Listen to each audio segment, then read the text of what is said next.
Sir ఇప్పుడు దేశంలో కానీ రాష్ట్రంలో కానీ సనాతన ధర్మం మీద విపరీతంగా నడుస్తూ ఉంది. అసలు సనాతన ధర్మం ఉండకూడదు అన్నట్టుగా ఒక పక్కన అఖండ సినిమా మీద కూడా విమర్శలు చేస్తూ ఉన్నారు. దాని గురించి ఏం చెప్తారు? ఇంకో పక్కన పవన్ కళ్యాణ్ కూడా సనాతన ధర్మం పాటిస్తున్నావు నువ్వు, నీ పార్టీలో జరిగిన, నీ కూటమి ప్రభుత్వంలో జరిగినవి కూడా ఎందుకు వెలుగు తీసుకురావట్లేదు, వారి మీద చర్యలు ఎందుకు తీసుకోవట్లేదు అని అడుగుతున్నారు. దానికి ఏం చెప్తారు? డెఫినెట్గా భారతదేశంలో సనాతన ధర్మం మీద అనేక రాజకీయ పార్టీలు కుట్రలు చేస్తున్నారన్న విషయం మనం చూస్తున్నాం. నిన్నగా మన కేరళలో కూడా ఒక జడ్జి గారు ఒక జడ్జిమెంట్ ఇచ్చారు, ఆ కొండ మీద మీరు దీపం వెలిగించుకోవచ్చని. దానికి ఒక 120 మంది ఎంపీలు, డిఎంకే వాళ్ళు, కాంగ్రెస్ వాళ్ళు, సమాజ్వాదీ పార్టీ వాళ్ళు, వీళ్ళందరూ కూడా జడ్జి మీద అభిశంసన తీర్మానం పెట్టి ఆయన్ని డిస్మిస్ చేయాలని చెప్పేసి, డిస్క్వాలిఫై చేయాలని చేశారు. అంటే ఎంత దురదృష్టకరమైన ఇష్యూ అంటే, వాళ్ళ భారతదేశంలో సనాతన ధర్మం వల్ల ఇవాళ దేశం ప్రశాంతంగా ఉందంటే సనాతన ధర్మం చాలా కీలకంగా ఇవాళ ఉంది. అంటే సనాతన ధర్మం అంటే ఏంటి? అందరూ బాగుండాలి, అందరూ బాగుండాలంటే కోరుకునేటువంటి ధర్మం ఏదన్నా ఉందంటే ప్రపంచంలో సనాతన ధర్మం. మరి అలాంటి సనాతన ధర్మాన్ని అవమానించడము, మరి శ్రీ వెంకటేశ్వర స్వామిని అవమానించడము, అదేవిధంగా కనకదుర్గని అవమానించడము, అదేవిధంగా అక్కడ మనకు అయ్యప్పని కూడా అవమానించడము, ఇవన్నీ కూడా చేస్తుంది. కేరళలో ఉన్నటువంటి కమ్యూనిస్ట్ గవర్నమెంట్ కూడా ఈ భక్తుల మీద వివక్షతో వీళ్ళకి కనీస సదుపాయాలు అనేది కల్పిస్తలేదు. పరకామణి దొంగతనం విషయంలో కూడా జగన్మోహన్ రెడ్డి అది చాలా చిన్న దొంగతనం అంటున్నారు. అంటే ₹1 జీతం తీసుకున్న జగన్మోహన్ రెడ్డి లక్షల కోట్లు దోపిడీ చేసినటువంటి గజ దొంగ. అలాంటి గజ దొంగకి 500 కోట్లు 1000 కోట్లు చిన్న విషయంలాగా అనిపిస్తుంది. డెఫినెట్గా దీని మీద గజ దొంగగా ఉండి జగన్మోహన్ రెడ్డి ఎవరినైతే మద్దతు ఇస్తున్నాడో దొంగల్ని రాజీ చేసుకోవటం, అంటే దేవుడు సొమ్ముని పరకామణిలో దొంగతనం చేసిన దొంగలతో రాజీ చేసుకుని అతను ఏదైతే దొంగతనం చేశాడో 100 కోట్లు, ఆ 100 కోట్లు అప్పుడు చైర్మన్లుగా ఉన్నటువంటి సుబ్బారెడ్డి కానీ కరుణాకర్ రెడ్డి కానీ వాళ్ళు బినామీలు రాంచుకున్నారు. అతను జగన్మోహన్ రెడ్డి చెప్పడం 72,000 అయితే 15 కోట్లు ఎక్కడి నుంచి వస్తాడు? అంటే ఇది ప్రపంచం ఎంత అనమాట. అంటే నేను కొత్త ట్రెండ్ తీసుకొచ్చాను, చాలా మెయిల్ చేసా కదా, వెంకటేశ్వర స్వామికి మెయిల్ చేసాక నా పద్ధతి ఫాలో అవ్వండి అనే విధంగా మాట్లాడుతున్నాడు కదా. గతంలో రాజశేఖర రెడ్డి గారు ఇట్లాగే 7 కొండలు ఎందుకు 2 కొండలు చాలు అన్నాడు వెంకటేశ్వర స్వామి. ఏం శిక్ష వేశాడు మనం చూసాం. అలాంటి శిక్ష జగన్మోహన్ రెడ్డికి కూడా పడేటువంటి అవకాశం ఉంది.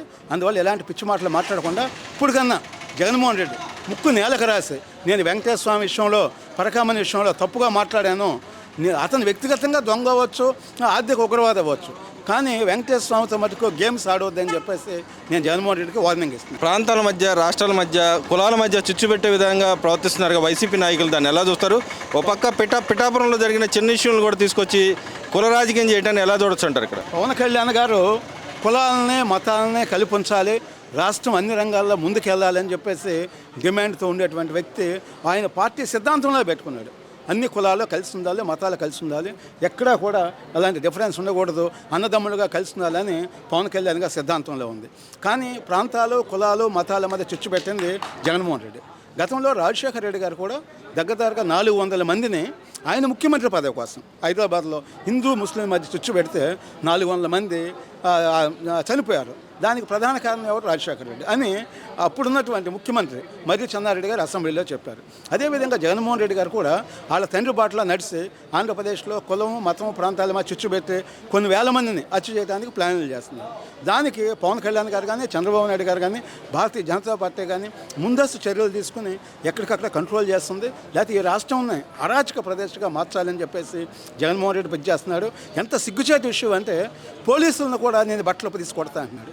ఇవాళ ఆంధ్రప్రదేశ్లో 1,00,000 మంది పోలీసులు. అంటే ఆయన ఇంకో మాట, మేము వస్తే రప్ప నరుకుతామని ప్రజలను కూడా భయభ్రాంతులు చేస్తాం. పోలీసుల వ్యవస్థ ఎక్కడ పనిచేస్తుంది అంటారు ఆ టైంలో? ప్రజలను కాదు, డీజీపీని, కమిషనర్ని, ఎస్పీలను కూడా ఆయన వార్నింగ్ ఇస్తూ రప్ప అని చెప్పి ప్రతి ఒక్కరిని మేము హత్య చేస్తూ ఉంటున్నాడు. నేనేమంటున్నా అంటే రాజశేఖర రెడ్డి తండ్రిని హత్య చేసిన జగన్మోహన్ రెడ్డి, సొంత బాబాయిని హత్య చేసిన జగన్మోహన్ రెడ్డి. ఎందుకు?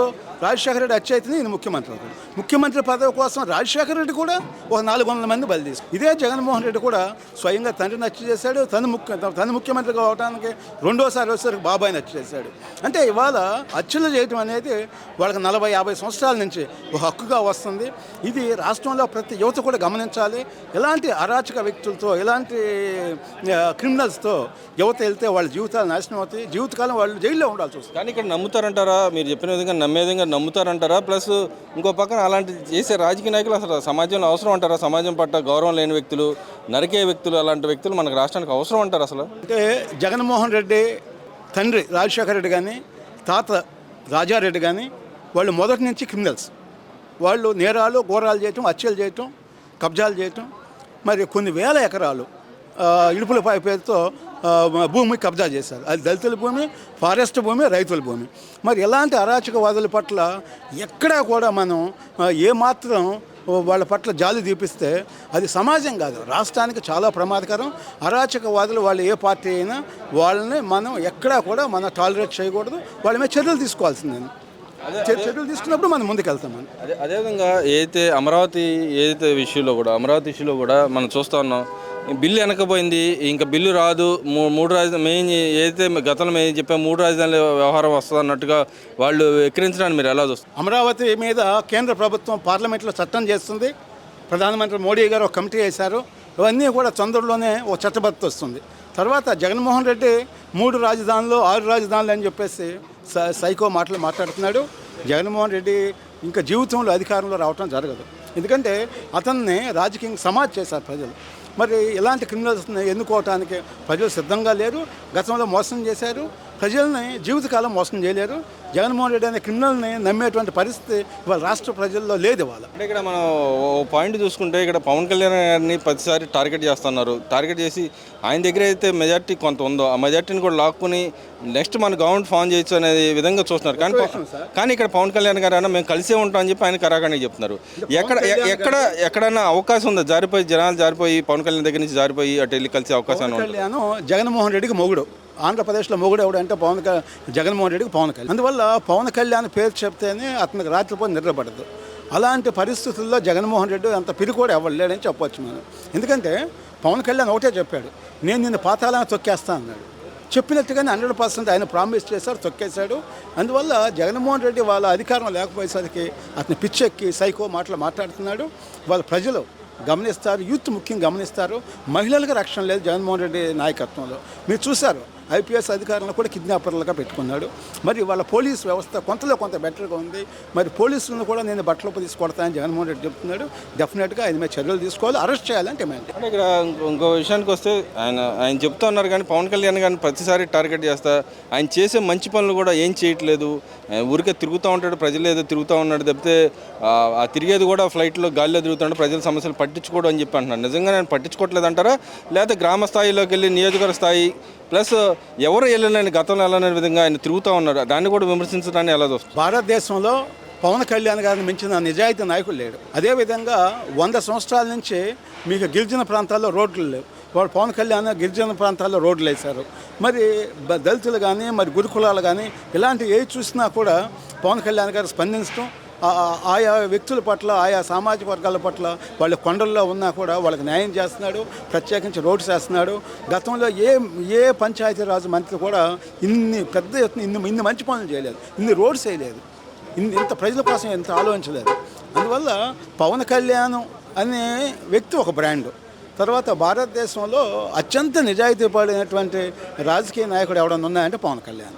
ఇదే జగన్మోహన్ రెడ్డి రాష్ట్రాన్ని హోల్సేల్ లూటీ చేసినటువంటి వ్యక్తి. మరి ఇలాంటి లూటీ చేసిన వ్యక్తులు పవన్ కళ్యాణ్తో పోల్చుకుంటామంటే నక్కకి నాగలోకానికి ఉన్న తేడా అని చెప్పారు. కానీ సినిమాలు కూడా తీయకూడదు, ఆయన ఫోటో కూడా కనపడకూడదు అని కోర్టుకు కేసులు వేస్తామని చెప్పి అంటున్నారు కదా, దాన్ని ఎలా చూడుతుంటారు? పవన్ కళ్యాణ్ గారు సినిమా తీస్తే 100 కోట్లు వస్తాయి. జగన్మోహన్ రెడ్డి రోజు మర్డర్లు చేయటం, సెటిల్మెంట్లు చేసుకోవటం, కబ్జాలు చేయటం. పవన్ కళ్యాణ్ గారు కబ్జాలు చేయరు, మర్డర్లు చేయరు, సెటిల్మెంట్లు చేయరు. అందువల్ల సినిమాలు తీసుకోవచ్చు, అదేం తప్పు కాదు. ఇక్కడ ఆ సెటిల్మెంట్ రావట్లేదు కాబట్టి కోర్టు కేసులు వెళ్తున్నారు అనుకోవచ్చు. అంటే ఒక ఇష్యూ, జగన్మోహన్ రెడ్డి కొంతమంది వ్యక్తులను పెట్టుకున్నాడు, వాళ్ళతో కోర్టులో కేసులు లేపించేస్తే ఏదో రకంగా డిస్టర్బ్ చేయాలనేది ప్రయత్నం చేస్తున్నాడు. అవన్నీ కూడా కోర్టులో కూడా కొట్టయితే మనం చూసాం. మనం ఓ సినిమా తీయకూడదని రూల్ లేదు, సినిమాలు యాక్ట్ చేయొచ్చు, ప్రజలకు న్యాయం చేయాలి ముందు ముఖ్యంగా, అది చేస్తున్నాడు. ఈ రోజు వరకే మనం చెప్పాలంటే ఆంధ్రప్రదేశ్లో ఉన్నటువంటి మినిస్టర్స్లో మనం ముఖ్యంగా చెప్పాలంటే పవన్ కళ్యాణ్ గారు చేసిన నిస్వార్థమైనటువంటి సేవ కానీ తన సొంత డబ్బులు కోట్లాది రూపాయలు ప్రజలకు ఇవ్వటం కానీ ఇంతవరకు ఎవరు చేయలేరు. ప్రధానమంత్రి మోడీ గారు కూడా చెప్తున్నారు, ఈ కూటమి ప్రభుత్వంలో చంద్రబాబు నాయుడుతో పాటుగా మంత్రులు కూడా బాగా పనిచేస్తున్నారు, రాష్ట్రానికి అభివృద్ధి కోసం తిరుగుతూ ఉన్నారు, 3 నాయకులు తిరుగుతూ ఉన్నారు అనే విధంగా ఆయన మాట్లాడారు. దాన్ని ఎలా చూడొచ్చు అంటారు? మరి ఈ వైసీపీ నాయకులకు ఎందుకు కనపట్లేదు అంటారు? 420 కేసులు పెట్టాలని చెప్పి అంటూ ఉన్నారు కదా, దాన్ని ఎలా చూస్తారు? అంటే జగన్మోహన్ రెడ్డి ఎప్పుడు ఢిల్లీ వెళ్ళినా కూడా నా కేసుల విషయం ఏంటి, నన్ను లోపలేయద్దని చెప్పేసి ఢిల్లీలో ఉన్నటువంటి మరి హైకమాండ్ నాయకులను వేడుకోవటం, వాళ్ళని బతిమలాడుకుంటూ చేసేవాడు. వాళ్ళు పవన్ కళ్యాణ్ గారు కానీ చంద్రబాబు నాయుడు గారు కానీ కేవలం రాష్ట్రంలో ఏ విధమైన అభివృద్ధి జరగాలి, ఏ విధంగా మేము రాష్ట్రానికి మేము మంచి చేయాలి, ఏ విధంగా ఫండ్స్ తీసుకురావాలి, ఏ విధంగా రాజధాని వెంటనే కట్టాలి, ఏ విధంగా పోలవరం ప్రాజెక్టును మేము కంప్లీట్ చేయాలి అనేది ఒక కృతనిశ్చయంతో ఒక కమిట్మెంట్గా పనిచేస్తున్నారు. అంటే ఇక్కడ ప్రధానమంత్రి గారు చెప్పింది దాన్ని ఎలా చూడొచ్చు అంటారు? ఇక్కడ ప్రధానమంత్రి గారు చాలా స్పష్టంగా ఆంధ్రప్రదేశ్ పట్ల నేను ప్రత్యేకమైన దృష్టి పెడుతున్నాను, డెఫినెట్గా ఆంధ్రప్రదేశ్కి ఏమేం కావాలో అవన్నీ నేను చేస్తానని ప్రధానమంత్రి గారు చెప్పడం జరిగింది. ప్రధానమంత్రి గారికి పవన్ కళ్యాణ్ గారి మీద ఉన్నటువంటి ప్రత్యేకమైన అభిమానం కానీ, అదేవిధంగా చంద్రబాబు మీద ఉన్నటువంటి అడ్మినిస్ట్రేషన్లో ఆయన యొక్క విజన్ కానీ ఇవన్నీ చూసి డెఫినెట్గా ఏపీ ముందుకెళ్తుంది అనేది మరి అది దానికోసమే ఇవాళ మోడీ గారు కూడా అన్ని రకాలుగా సపోర్ట్ చేస్తారు. అంటే ఇక్కడ మనం ఇంకో విషయానికి వస్తే, అమరావతి విషయానికి వస్తే అప్పులు తెస్తున్నారు తప్పితే అమరావతి ఏం డెవలప్ చేయట్లేదు అని చెప్పి మాట్లాడుతాను. వాళ్ళకి మీరేం చెప్తారు? ఒక రైతు అమరావతిని జగన్మోహన్ రెడ్డి శ్మశానం చేశాడు. జగన్మోహన్ రెడ్డి అనేవాడు రాజకీయాల్లో ఉండకూడదు. అంటే అసలు ఆయన రాజకీయ నాయకుడు అంటారు మీరు? జగన్మోహన్ రెడ్డి రాజకీయ నాయకుడు కాదు, అతను ఒక సంఘ విద్రోహ శక్తి. దురదృష్టవశాత్తు ఎన్నికల కమిషను సరిగ్గా వ్యవహరించకపోవటం వల్ల అతను ఎన్నికల్లో పోటీ చేస్తున్నాడు. ఇలాంటి వ్యక్తుల పట్ల ప్రత్యేకమైనటువంటి చొరవ తీసుకుని ఎవరైతే ఆర్థిక ఉగ్రవాదులు, క్రిమినల్స్, రౌడీలో గోండాలు ఉన్నారో ఎన్నికల కమిషన్ ఇలాంటి వాళ్ళన్నా డిస్క్వాలిఫై చేయాలి. అసలు వీళ్ళని పోటీ చేయడానికి వీళ్ళకి పర్మిషన్ ఇవ్వాలి. కోర్టులు కూడా అలా వ్యవహరించే అవకాశం ఉందంటారా? కోర్టులను కూడా భయపడుతున్నాడు జగన్మోహన్ రెడ్డి. సుప్రీంకోర్టు కోర్టులు కూడా ఇక్కడ భయపడతాయి అంటారు? కోర్టులు భయపడవు, కోర్టులను భయపెడుతున్నాడు, జడ్జెస్ భయపెడుతున్నాడు, వాళ్ళ మీద తప్పుడు ట్రోల్స్ చేస్తున్నాడు, చీఫ్ జస్టిస్ మీద కూడా తప్పుడు లేఖలు రాస్తున్నాడు. మరి ఇలాంటి వ్యక్తి మరి జ్యుడిషియరీ డెఫినెట్గా సీరియస్గా ఉండాలి, చర్యలు తీసుకోవాలి. చర్యలు తీసుకున్నప్పుడే ప్రజాస్వామ్యం ఉంటుంది.